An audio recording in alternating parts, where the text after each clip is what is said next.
But this is, so much horror is about violence, but we as Black horror creators are really going to have to balance the trauma that our readers are already feeling about the violence in their social media, in their families, in their lives, with escapism, because horror is supposed to be escapism.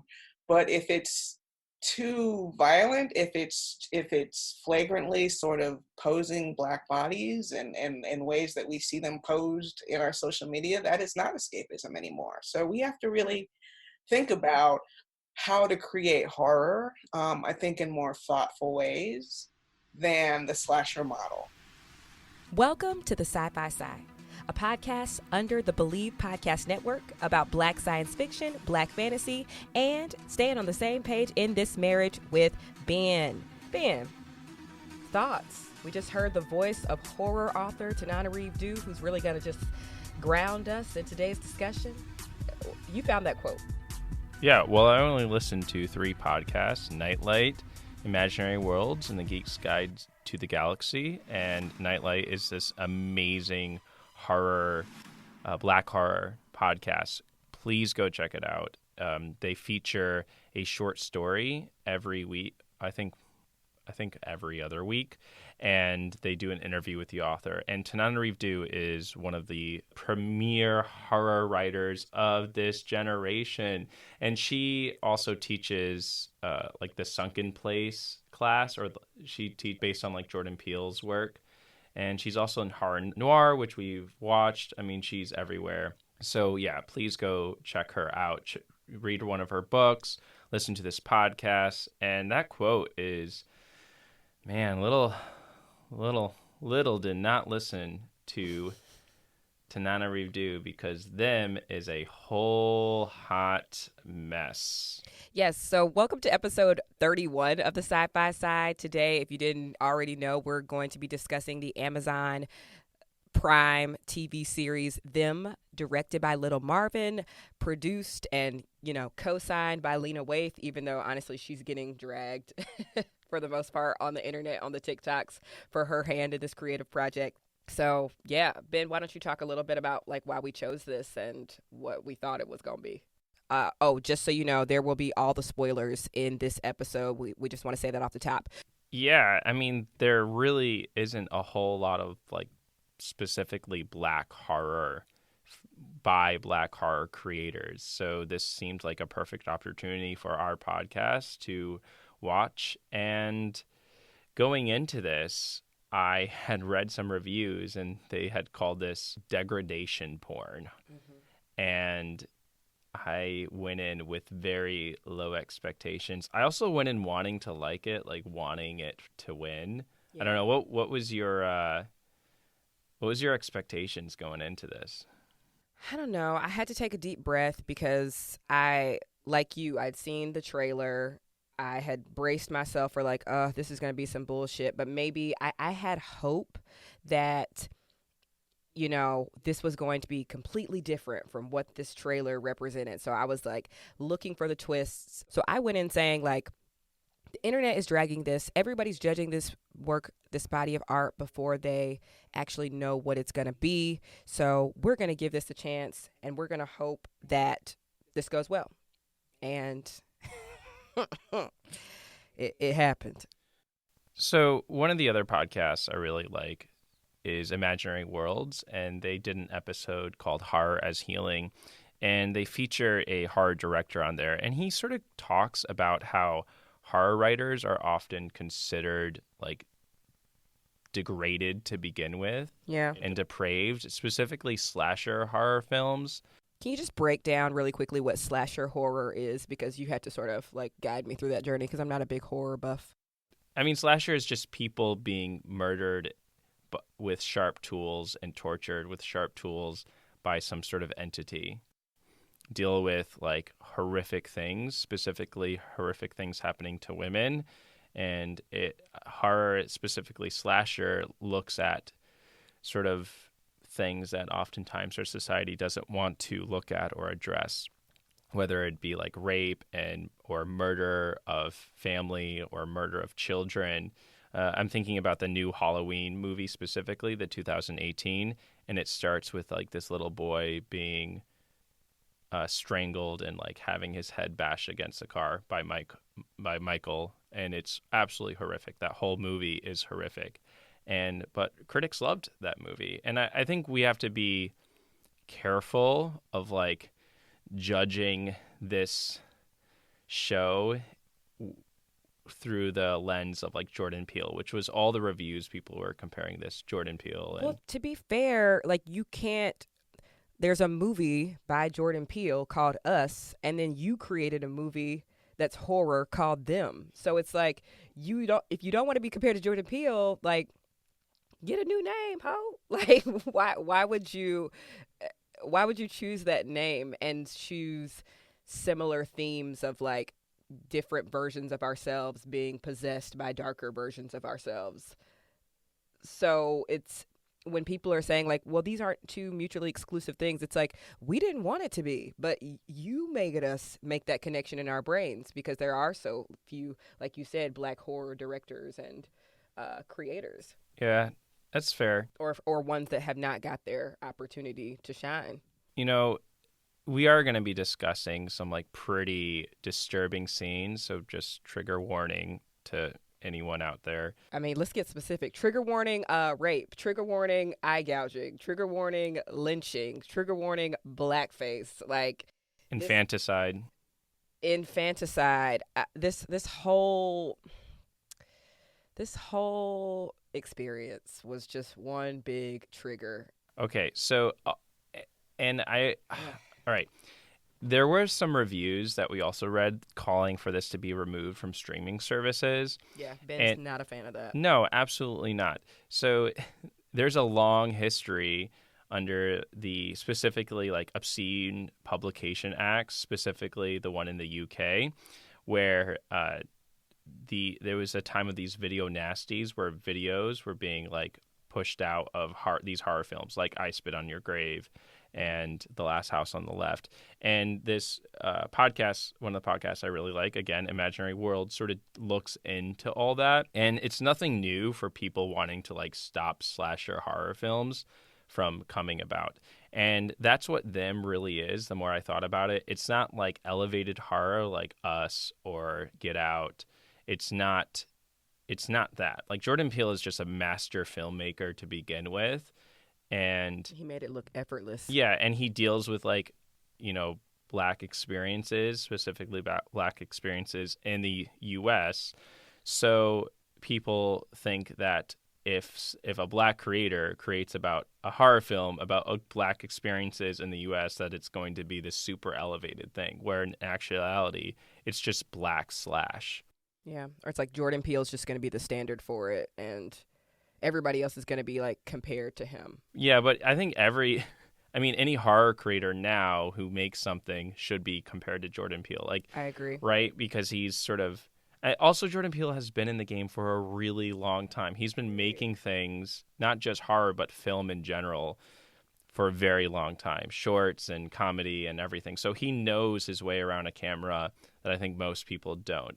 And I think it annoyed me reading a lot of these reviews, which I think all of them were incredibly valid. We'll put one, especially one from Vulture, who the writer from that.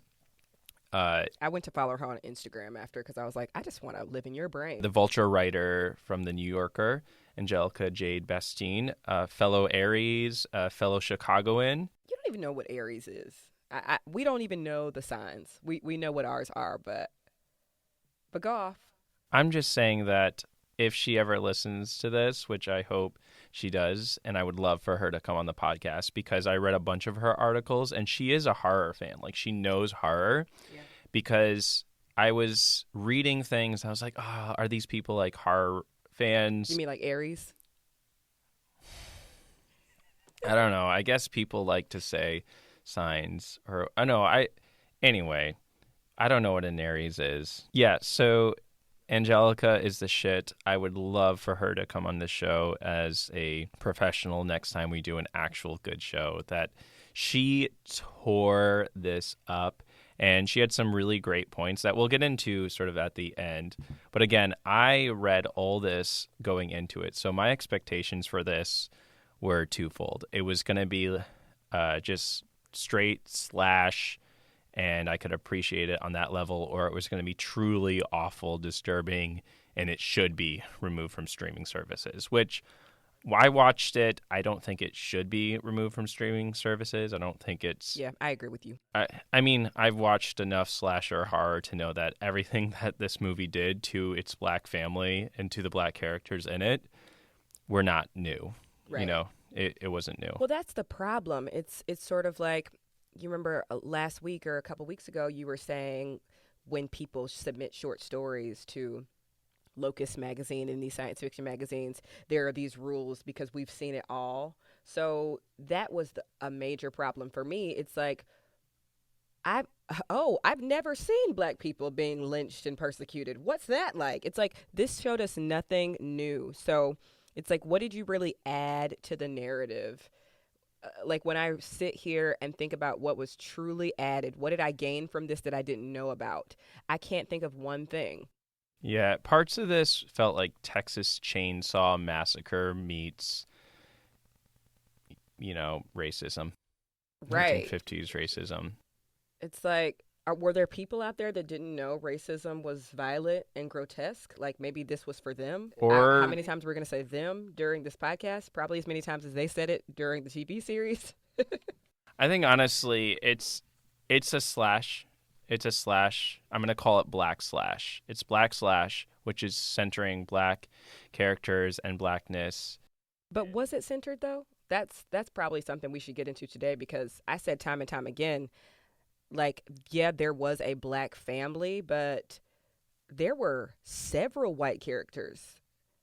Like, way more white characters than black characters. More white people got a check than black people on that set, just looking at it from an actor perspective. White people had fully realized narratives in the story just as much as the black characters were. So that was also my problem with it. It's like, you can do black slash if the cast is majority black. But when the cast is majority white and you're persecuting the black people, did you do black slash? Is black slash... I'm tripping up those words. What makes black slash? Is it the creator is black? It's kind of like that anime conversation we had. Or is it stylistically? Could you provide some insight on that? I literally created the phrase just now where where the victims of the slasher are black people and solely black people, based on their blackness, based on racism. And I think that's sort of what this is. It's maybe putting, in terms of the American experience, in terms of a slasher film, where there's this like monster, whether it's Michael Myers or whether it's, you know, Freddy Krueger, and the sole victims are black people, which those old slash films have done that, but usually the first victim is this like sole black character, right? Like that was the stereotype, whether it be Scream or whatever. And now it's all the victims are just black people. So black slash, the term that you just coined, so that you could never make a slasher film, you know, set in Wakanda. That wouldn't be black slash. Because the victims, even though they are black, they wouldn't be killed on the basis of their race. Because everybody's black. Yeah. Or, yeah, I don't know. That would be, I don't know. I mean, the slasher film genre. Call that black on black crime slash. I don't know. Yeah, we should probably get into just a brief summary. So basically, a black family moves away from North Carolina, you know, the Jim Crow South, in the 1950s, and they move to Compton, California, supposedly to a better life. Dun, dun, dun, dun. Grapes of Wrath times 5,000. Yeah, right. Yeah, but they moved from the Midwest to California, right, during the Dust Bowl, which is like the 1920s, 1930s. Yeah, I said it's times 5,000. That carried all of that. But, okay, anyway, soon they discover that the white community that they moved into does not want them there. Oh, no way. Wait, what? They are yeah. So they're harassed over the next 10 days they are harassed over the next 10 days by their racist neighbors. But even so, the more terrifying than that, I guess. Well, actually, I don't know. But more, another part to this is that there's actually a racist entity in the house that is haunting them, and it takes on varying forms. So, okay, what was like your first impression, basically after the first 2 episodes? It's like when you go to your friend's play and you're like, I really want you to win. And then, you get through act 1 and you're like, and I've been that friend. I have been that friend where you're watching me on stage and you're like, this narrative doesn't make sense, but I'm going to trust that my friend Amber wouldn't be a part of a project unless it wrapped up in the end. And around about episode 5, which if you haven't seen it yet, episode 5 is when shit really gets, like, it's pretty graphic and pretty bad before, but episode 5 is like, maybe grab a puke bucket. Like, things were showed that were like, not okay. And so that was the point when I was like, I'm really, really losing faith that they're not going to wrap this up well after them feeling the need to show us that grotesque scene. And so around episode 9, there are only 10 episodes, y'all. Damn, 10 episodes. Episode 9, the black people had still had like 0 wins. So that was when I was like, I'm going to have to tell my friend that this show is bad. Or when they ask me after and they're like, how was my show? I'm going to have to be like, well, the costumes were great and the camera angles were clear, and it's just so it was so upsetting because you're like, I could deal with all of these black people going through all of this shit if they just ream everybody in episode 10, and then that didn't happen. So it's like, why did we wait? Really? Okay, because after the first episode I was like, oh, they wasted no time in showing how terrible the white community is. So essentially they move into this community and they're part of the covenant of moving into this community, which is, the show is called Them Covenant. It's going to be an anthology series. Mm-hmm. What they have in this covenant is that you can't have any quote unquote Negro blood or Negro heritage. Mm-hmm. And it's written contractually in the covenant. And at this point, that is now no longer legally binding because it's against the law by this time. And so the community right away, they set up like seats and they play like this really awful like blackface music as the family's waking up like day after day. And I think after the second episode, or it might be the first episode, I think after the first episode, what happens is that their dog, their like cute little dog, is killed, and their daughter, the youngest one, the family is Ruby, who is sort of beginning high schooler, and then Gracie, who's just starting school, and then there's Lucky and Henry. This is the black family that this whole story centers on. Allegedly. It does. I think it centers on their experience over 10 days, right? And so Gracie wakes up in the middle of the night and like sees this really terrifying entity, like this silhouette. And it turns out that this is a white teacher from this book that she's been reading. And this white teacher is called Miss Vera, and she gives like these very strict lessons. And Miss Vera sort of starts haunting Gracie. At one point, like, starts to strangle her. And Gracie wakes up with these marks, and it turns out that the dog is also murdered. And so the family is immediately thrown into this rage. And Lucky, the mother specifically, pulls out a gun and starts, like, waving it at the white neighbors who've been harassing them the moment they've come in by, setting up, like, a blockade. Waves a gun, and by that time, it just elevates. So I didn't think it took any time. I feel like they jumped right into terrifying and horrifying this family and brutalizing this family. I agree with that sentiment, but what I'm saying is if you dropped brutalizing and horrifying the family on us in episode 1 and 2, how is the plot going to develop and move? And so we're like, okay, episode 1, brutalization. 2, brutalization. Episodes 2 through 8, brutalization. It's like, okay, we get it. You hate blacks. What's next? Like, or are we going to harness these supernatural powers, or am I just watching the haunting of black people for 10 episodes straight? Like, what did we really like? The white characters were more fully realized. Like, we got to know some of their parents, we got to know their backstories more, especially Betty, the main girl. We detoured and got to know her more, to maybe be sympathetic to her character. She was written to be more sympathetic towards her. We got to know her husband Clark, who sounds like is a closeted man, a gay man. So it's like, wow, we got to actually see some, like, you know, what am I trying to do with my hand right here? Spotlights of these characters past, and the only thing we knew and got to learn about the black family was more trauma. It's like, but we've seen that. Can we see any happy moments? Like, it, so that's why I was saying, like, it needed to move, because we had already seen in 1 and 2 what they did for the rest of the series. Yeah, it seems that all the character development was just based in plot. For example, Henry, who is a World War II vet,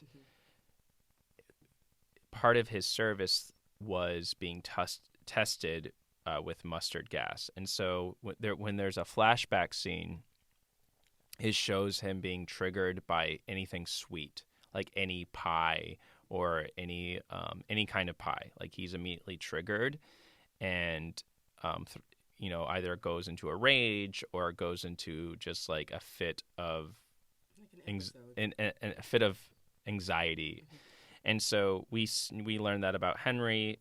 We learned that Lucky, from the very beginning, there's this very haunting scene that teases that, she had a son, and the next scene, the son is not there, and they're moving to California. You're wondering, like, what happened to this son? And it's very clear within 5 minutes that the son was probably murdered, right? And something really terrible happened to her. As an audience member, we received, like, oh, the baby was killed. So, let's just go ahead and get into the themes after our first impressions. You mentioned hauntings. So each of the family is haunted by this particular entity. And so for Henry, it's his World War II past, which is an actuality. And then there's the tap dance man, who is this man in blackface who sort of haunts Henry and sort of, instigates him to respond violently to the racism he receives at his job. It makes him feel guilty for not always being able to protect his family. That's the first haunting.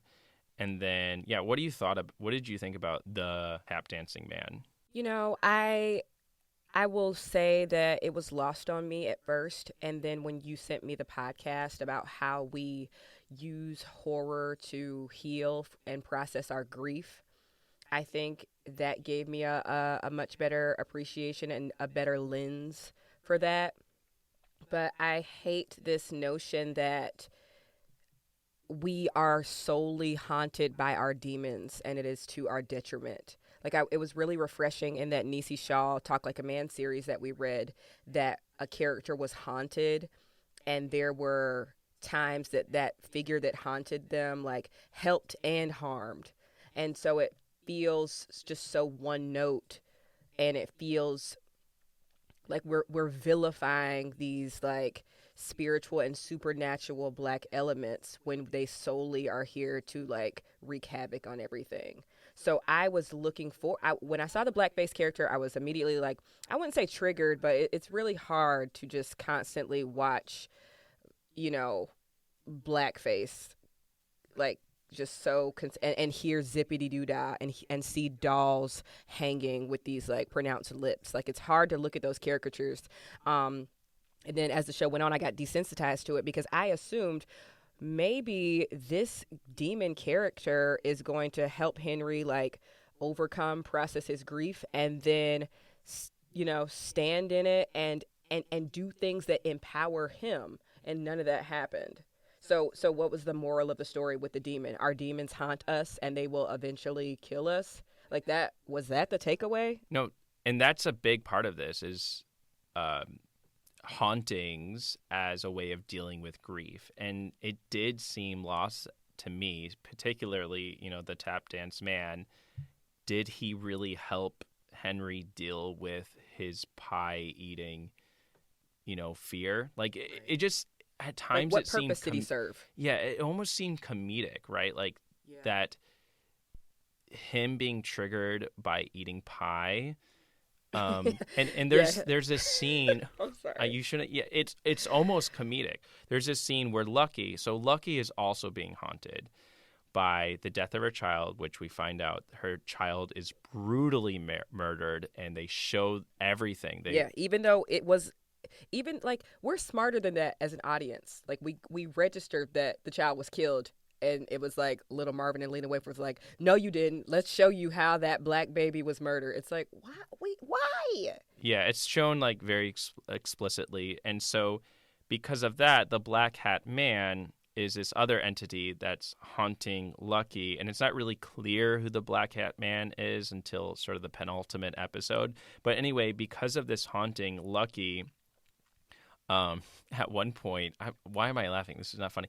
Lucky at one point forces her husband Henry to like eat the pie because there's this angst that's developing between them because Lucky did not know that Henry had moved them into this white neighborhood of Compton. Like, she didn't really understand how serious this was, and she didn't understand that there was this covenant saying that people, like black people, can't move there.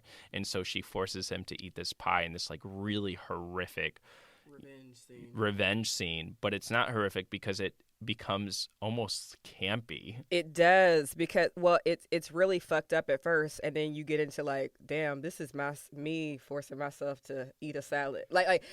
We made humor out of it, and then also, like, as far as black culture is concerned, I'm not sure if you've seen What's Love Got to Do with It with me with Ike and Tina Turner, and there's this like really horrible like eat the cake anime scene, but it's become like a cultural phenomenon and a funny. So it was like a weird twist on that. It was like it went on long enough for, like, I think what Little Marvin was going for was like, I want you to sit and be uncomfortable and shocking, but like, you can't show us a man angrily, sadly crying, eating a pie for 20 minutes without us being like, okay, now we're desensitized to the discomfort, so now we're just making jokes about like eating somebody's shitty pie or something. Yeah, they did do some back work showing him like at a different scene, like right when he came back from the war, throwing pie, and then him talking about him being experimented on, but they don't really show any of that. Like at one point he is at work and he feels like he's back at the experimental place because Henry's moved out to California because he is an engineer and he's gotten a job, the only black engineer at this firm, and he's being successful or whatever and making the most money, as one character says, the most money any black man that probably around, and which is might be why he's able to afford this house. And there's some other specific things that we'll get into as well, why they're able to afford this house. And so, but they didn't really do enough work to show us that scene where he, like, I guess he fights through his trauma and he eats the whole pie. Like, I was a little confused by that scene. Anyway, let's go into like Ruby's haunting, because again, hauntings are indexes of like other traumas. So Ruby is haunted by this like beautiful, like, girl, this beautiful little white girl that Ruby wants to be, and her name's Doris. And Ruby, from what we see, she's constantly looking at magazines that feature, white people, and she basically has this desire to be white.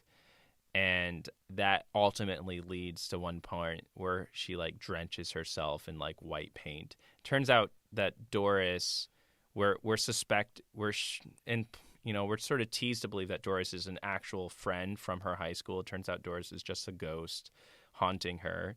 That is part of the house that they've moved into. So what did you think about Ruby's haunting? I think that was the part of the show where I was like, oh, this series was made for white people.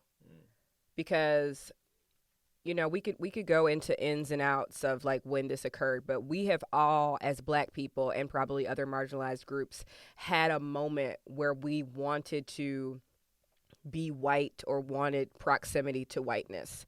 And I'm not saying like that present day, but as a child wanting, the bluest eye, going back to Toni Morrison, or wanting straight hair, or sitting in the kitchen getting your just for me relaxers in because that was our proximity to whiteness, chemically straightening our hair. So it's when you are showing a little Black girl's desire to be white, who didn't know that?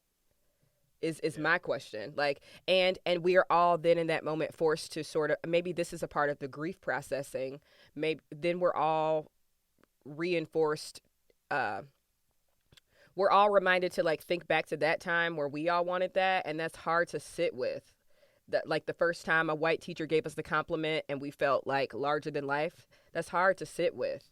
So maybe there's a world where that narrative is, 50 years from now, it's like, oh, that's what he was trying to do. But you got to counter it with something. Like, show that desirability and proximity to whiteness and counter it with, like, no, I don't want that. I'm proud of who I am. There was no counter to it. So it was just sad to watch. Yeah, it didn't really add anything new to that type of arc. All right, and then finally, I think Gracie's haunting is Miss Vera, which is this very strict, awful school teacher. I found Miss Vera absolutely terrifying. She is awful, and she so Gracie is also trying to like learn how to go to school, and she's still learning like the words of the Pledge of Allegiance. And Miss Vera is relentless to Gracie, who is this incredible child actor and has some of the most harrowing scenes and has the most creepy like little girl type scenes. So yeah, what did you think about Gracie's haunting, sort of her struggle to say the Pledge of Allegiance?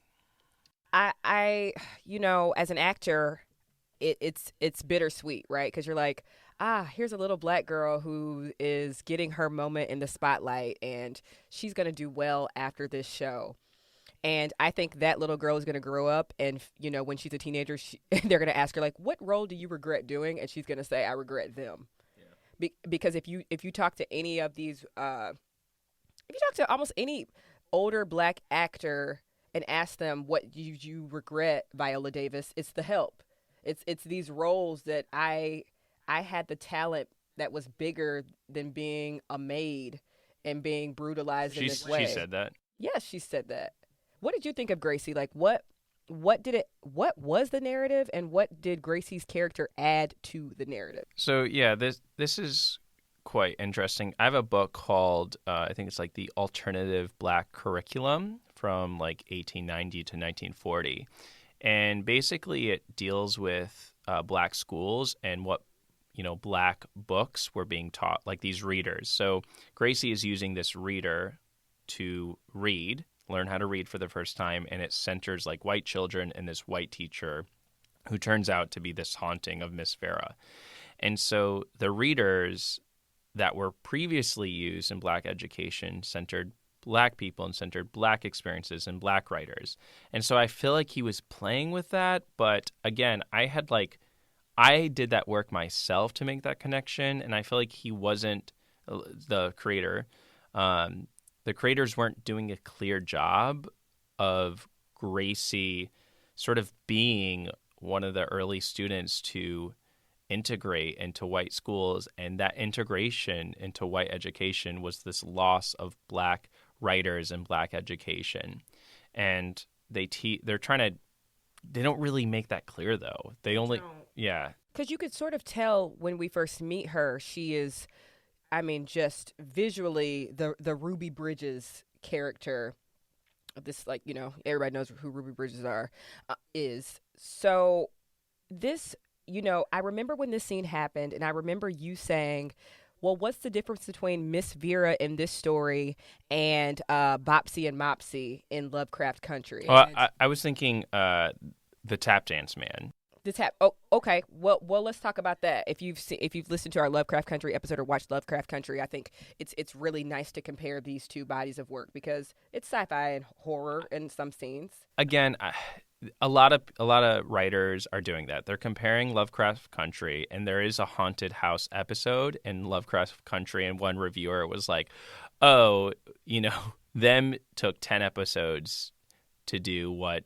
Lovecraft Country. Yeah, but I think we have to recognize Lovecraft Country is like adventure. It falls more into the adventure, where again, them is a slasher horror like series. I hear you, but in the horror genre, I think it's really important, going back to Tanana Reeve Dew, to make it very clear, and we could have a large conversation about this if you want to right now, but the lines of what was horror and what was reality were so blurred that it was hard to accept this whole body of work as a supernatural horror film. It just was, because if you went through with a little a motherfucking like checklist, like 3 things were supernatural, everything else are real historical things that have happened to Black people in this country. Whereas Lovecraft Country, it was like, okay, this is racism, sundown towns, and this is a motherfucking Shoggoth running at me. So it was the escapism was so escapism that we were able to see like, oh, I can stick in it. I can get through the grime of the racism because I know these supernatural elements are coming, and I know that our heroes are going to fight back and do everything like that. So it was really hard to sit through them and hard to see. Like every scene was like, oh my gosh, is that a picture book with just white characters? Never seen that before. Like that's all of our picture books. So what did you add? It was just hyper realism. My question to you is like, you're not someone who thinks that the horror genre should be looked at as escapism, right? Well, I mean, it can't, like any type of genre, it can be a reflection of actual experiences, or it can be escapism, or it can be.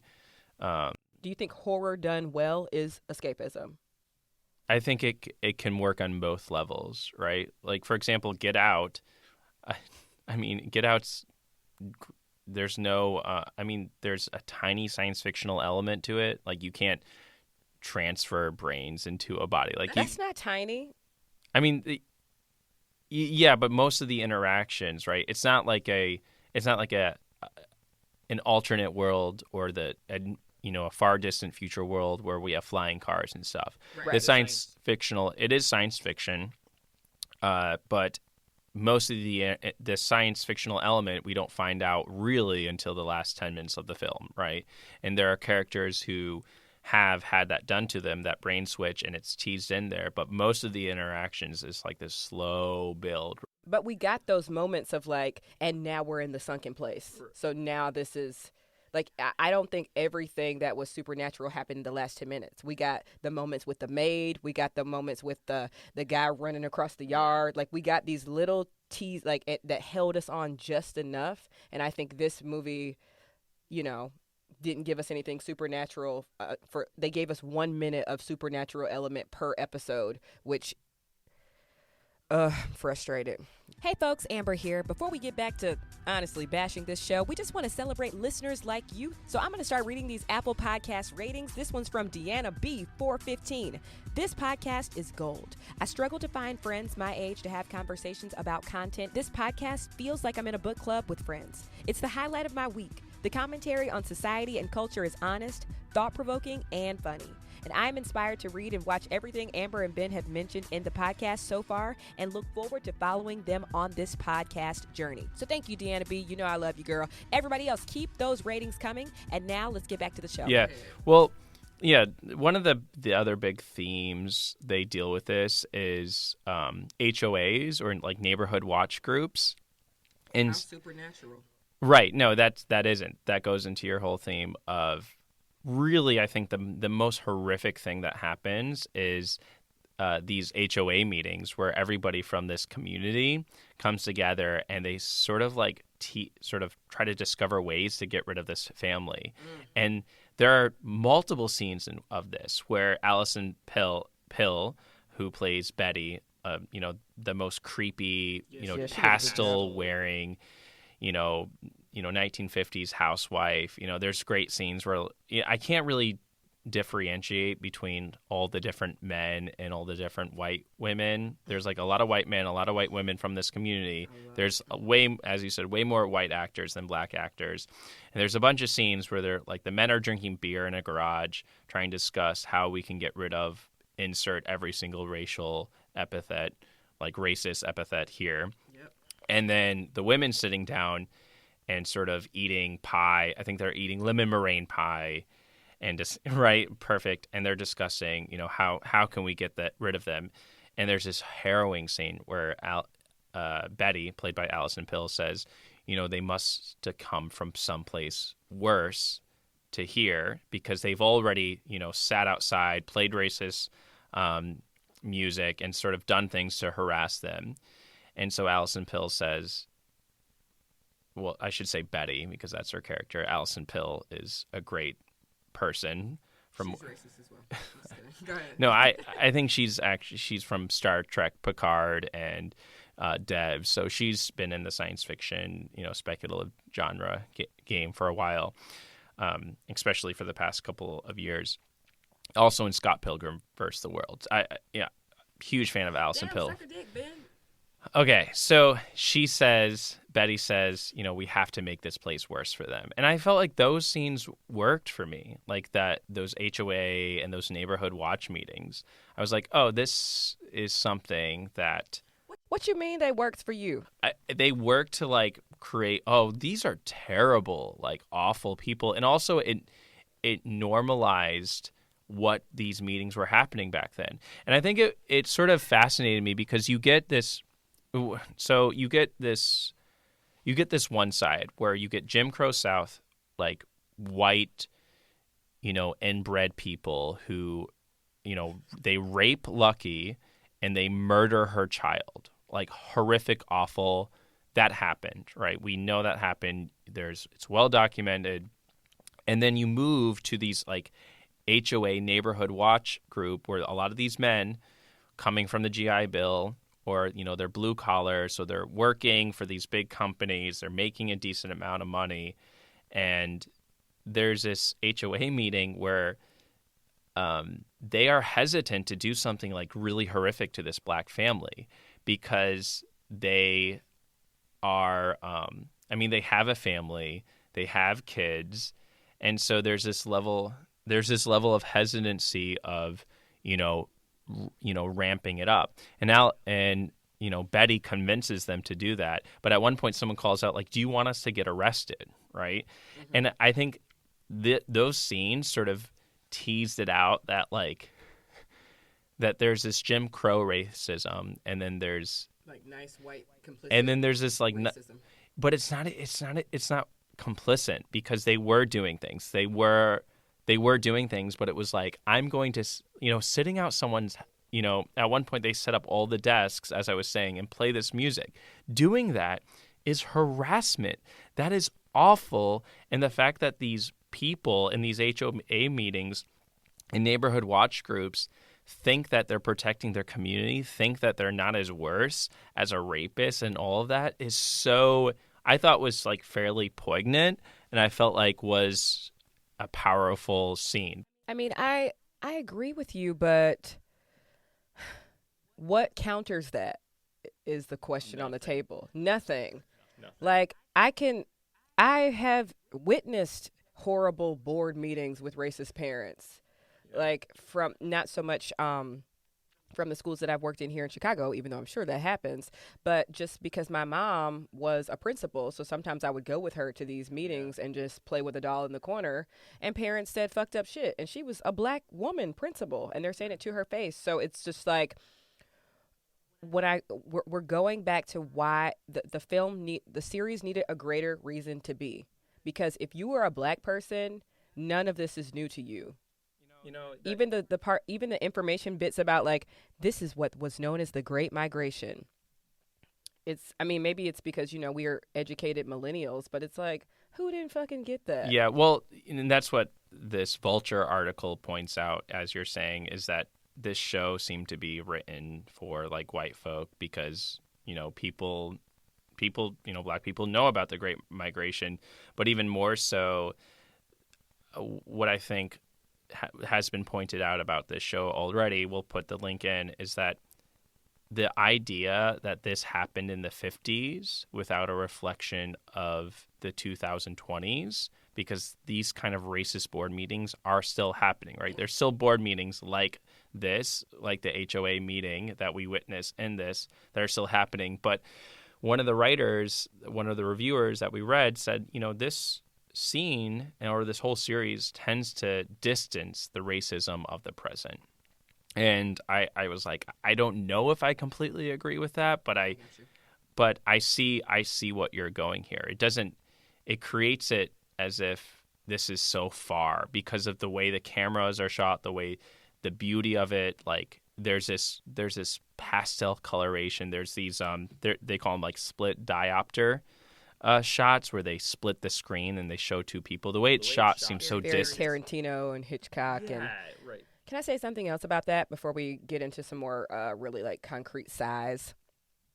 I would like to say this. A couple of weeks ago, we read The Dark Fantastic, which did shed some light on some pretty like sad realities about black characters reflected in fantasy and sci-fi and things of that nature. But at the end of the book, we were given hope. We were given hope because the author said art engenders empathy. And so art is powerful. Art can do things. Words mean things. So, I understand that this wasn't a Disney movie, but finishing this, what empathy was supposed to be engendered? Because that's the real question of who was this made for? Is this supposed to say, hey, white people, y'all have done some crazy shit. Get your shit together. Because that's fine if that was the purpose, but I didn't need to see it. Or I don't think that little Marvin and Lena Waithe, like, I don't know. Is it just my assumption that when you're a black creator, you need to be creating for a black audience? Because that's what I go in assuming things. Ryan Coogler directed Black Panther. I feel like he made this and said, black people, I love you. Here's our movie. Let's celebrate. So it's really hard to watch black creators walk away with a message for white people. Because what was the purpose of the art? If the art engenders empathy and the art engenders emotion, the emotion to white people was like, look what you've done. And the emotion to black audiences was, damn, we've been through it and we're still going through it. Like, that's shitty. I don't want to navigate the world in a black body and be reminded constantly that people hate me and then watch something created by black people that says, and also people hate you. Like, I think she described it in the article. I think she described it in the article as like viciously anti-black, and I would have to agree with her. And it's understandable, not understandable, but it's like whatever the fuck when, Levinson so-and-so does it with Malcolm and Marie. It's like, yeah, you're a white person and you didn't nail black characterization. Like, shocker. But when black people don't get it, I'm like, well, what's going on with you? Like, I'm not saying that Malcolm and Marie wasn't well acted or anything like that, but I just remember I was watching it and being like, great, black people are toxic to each other. Like, what was this supposed to do? Well, yeah, I think you're bringing up a point of like, what is appropriate depictions of violence, and then like what is appropriate depictions of violence against black people to tell a story, right? And if you feel like I don't want to watch this isn't for me, right? Then it's tricky, right? Because so much of horror is about violence, as we got, as that opening statement from Tananarive do. Well, here them pretended to be like this elevated horror, and it wasn't. And I'm going to keep on being like, it is a slash film. It is about brutalizing specifically black people for being black. That is what this series is about. And I don't think that's really an appropriate time for our culture, right? For some people, right, who are horror fans, like actually there might be this again, like why people watch horror depends, but there for some people, I don't understand why this could be like a relief to watch this or a way of like processing pain or grief, right? And I don't Because it's validated in this, it's or because you're validated. a racist and you're getting your rocks off. I don't know. It's not. No, that's not. I. I mean, again, I don't think someone's gonna watch this and like relish in this. They might watch it and realize, wow, like I didn't actually know. For some, like a younger, I don't know, 16, 17-year-old watches this, they might not have realized that redlining, that people actually sat in these roundtable discussions. There's a scene of this in the film where they were saying, okay, we want to move these families into this place, and we're actually going to draw a red line and say we're only giving them these kinds of loans. And they have a conversation of that in them. It is insidious. And there was a tweet I saw where someone was like, you know, people have discussed all the horrors of like the eye gouging and the rape, all of that, but this is actually the most terrifying scenes because this is how the ghettos were made in these cities. They were intentionally made, like the Jewish ghettos in Nazi Germany, they were intentionally built, right? Like this is what happened in America. You could not get a loan, and you could only get a loan from these certain kind of loan sharks who had these ridiculous interest rates, and they give the interest rates in the fucking roundtable discussion. And I'm like, that's insane. And I think that added. Right. I do think that added. Yeah, and I feel like that so they deal with this theme of redlining, which I thought was pretty well. But let's go in a little bit into the developing plot, because the plot takes a long time to develop. It's a drudge of just the hauntings and all these like racist things that the HOA does. But one thing, Lucky does discover that other black families who have moved in, specifically the mothers of these black families have gone insane, and she goes and visits one, and she discovers the black moms here have like murdered their children, and it's really horrific. But I actually thought those scenes where she visits this black mom at her house and discovers that she's like cooking her children and has like amputated her husband's legs were, again, like slasher horror. But the reason she does that is that turns out that these hauntings are happening to all black families who move into this space. And you can therefore trace like so much of like mental illness in black communities as a result of like racial oppression, right? Yeah. And yeah, and I don't like that, but right, and I feel like he was going with that, and I felt like that.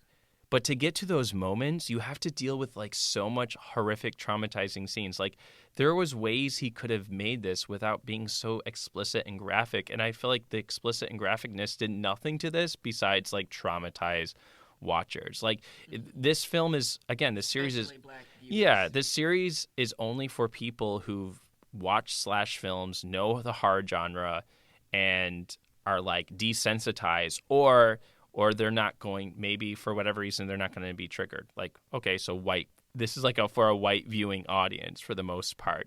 And it was so interesting. I would read reviews on like Bloody Disgusting, which focuses on horror. And a lot of people who've liked this, the people who I liked it were white. You know, this is like, I think I read two white reviewers. They were white reviewers. They thought it was decent. The two black reviewers I read hated it. Right. So again, like this is a very small sampling size, but I think gets into that. I thought that was still a powerful moment where Lucky starts to discover. Next, we find out because her child was murdered, she has been carrying around her baby's bones. And that scene was harrowing, like that she could not leave. Like, what did you think about that scene where she, because that quickens the plot. Like I think that's the end of the 8th episode, and then we just get into the end of the series. What did you think about that scene? I thought it was expected a little bit because she was still carrying that box and hiding that box places. So something had to be in that box. I don't know. That was hard. I think that was something that we hadn't seen really. So I could appreciate the newness of like, oh wow, her trauma is literally carrying her everywhere. Or I thought those bones were gonna serve to be like, when she puts these bones to rest, she'll stop being haunted by the things in the house. And so it's like doing things for doing things sake or slasher is not my zhuzh, because I don't know. I think if you're we're in the golden era of TV, so if you're making decisions, they should all be like purposeful and intentional. So if you're showing me bones of a baby, what's going to happen next with this, new prop or whatever, or you've said before, like you see a gun in Act One, is somebody gonna get shot? If nobody gets shot, you're like, why did we see the gun? So I was looking for some more intention behind the bones, but it was really like Well, because of that, the police are called. She's sent to an insane asylum, and then we sort of jump into a second time, and we discover the land in which this family, Henry, Lucky, Ruby, and Gracie, have moved on. It was formed by these Dutch settlers. There is some sort of demon that has possessed this man. Epps, father or brother Epps, has possessed this brother Epps, and ultimately it leads to brother Epps convincing everyone in this town to murder this family really brutally. It felt like rushed and awful, and then that's episode 9, and that was the one episode you had to sort of fast. Yeah, forward we through fast forward through it. It's just it was like Hostel. It was like Hostel. Like, if you ever seen the movie Hostel, and it was like, okay, I don't want to watch this. We know what happens. But it turns out that Brother Epps makes this deal with some sort of demon and is now on that land. And his whole goal is to kill Black people who move on this land, because it's sort of implied that he blames this Black family for bringing cause and harm. Anyway. It felt misplaced because, like I said before, we read many articles where people had only watched episodes 1 through 5. So maybe if an episode like that would have came sooner, we would have been like, oh, this is, or I really liked, hate to compare them, but in Lovecraft Country, the Meet Me in Daegu scene was like middle of the season, and I think that was very intentional, because then we were anxious to see how is this story gonna play out for the rest of the series, whereas this was, you've given us 8 episodes in live and live in color, and then the 9th episode is in black and white. It felt like you said, it's just very rushed, very like we're trying to do something new, and they're a day late and a dollar short. It just felt like Little Marvin said, okay, what have they not seen yet? I got rape, check. Eye gouging, check. Hanging, check. Oh, they haven't seen a Black person's fingers get cut off. Let's throw that in there. It was precious. She's got to be obese, illiterate, raped. It's like, why? And we also learned in a couple of earlier episodes that Betty, played by Allison Pill, is like raped or traumatized by her father in some way. But guess what they didn't fucking show? That white girl being raped and brutalized by her father. They didn't show that. They only implied that. But for some reason, you felt it was necessary to show Lucky being raped. Like, that's where it became like, so you're not slasher, you just hate Black people. Like, Betty at this point has lost it. She wants to get rid of this Black family. She actually wants to now murder them. So she calls up the milkman, who turns out to be a psychopath, and kidnaps her and holds her in one of his milk silos. Like, I was like, why? And because Betty goes missing, some men at the community thinks it was Henry who caused Betty to go missing, because Betty has been like doing horrific things to this family. Anyway, so these 2 men, they go in and they like there's a terrible torture scene with Henry where they like cut off one of his fingers. They beat him, And it eventually happens that they're going to hang him in the basement. It was so strange because, like, at one point Allison tries to escape, and then she's shot in the head, and that's the end of her arc. Like, Right. the milkman like murders her, and then Get me out of here, man. so the ending of the film is the ending of the series is Lucky escapes the insane asylum by beating up the doctor there, this woman doctor. That felt great. We were like, uh-oh. Oh, yeah. It's going down. Yeah, None and of that happened.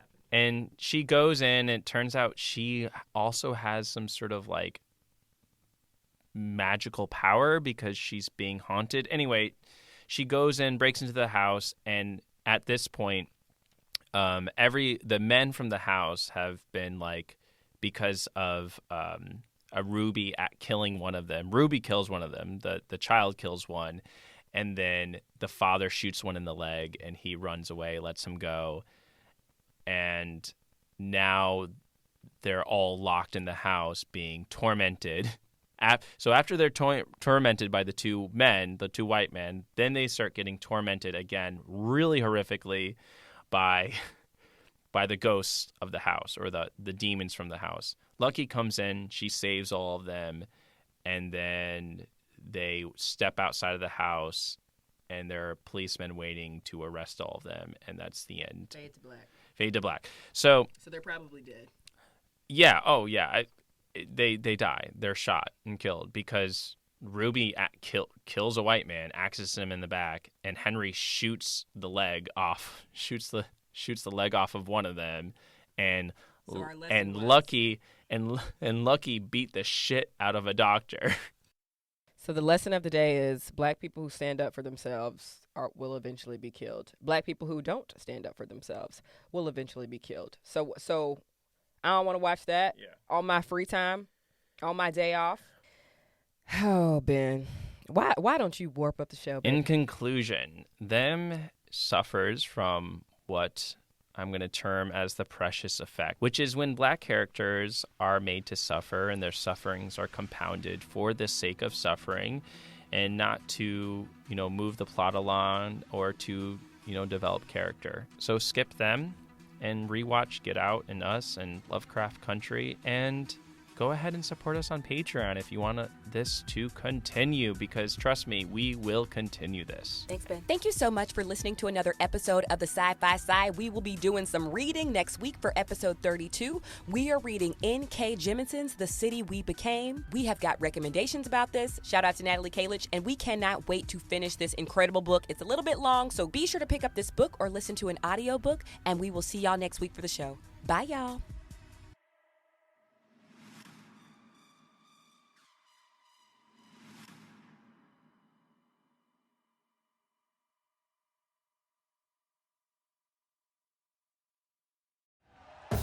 Thank you for listening to Believe. You can show support to your host by subscribing to the show and giving us a 5-star rating on your preferred platform. Check us out at Believe.com and search for BLEAV on YouTube.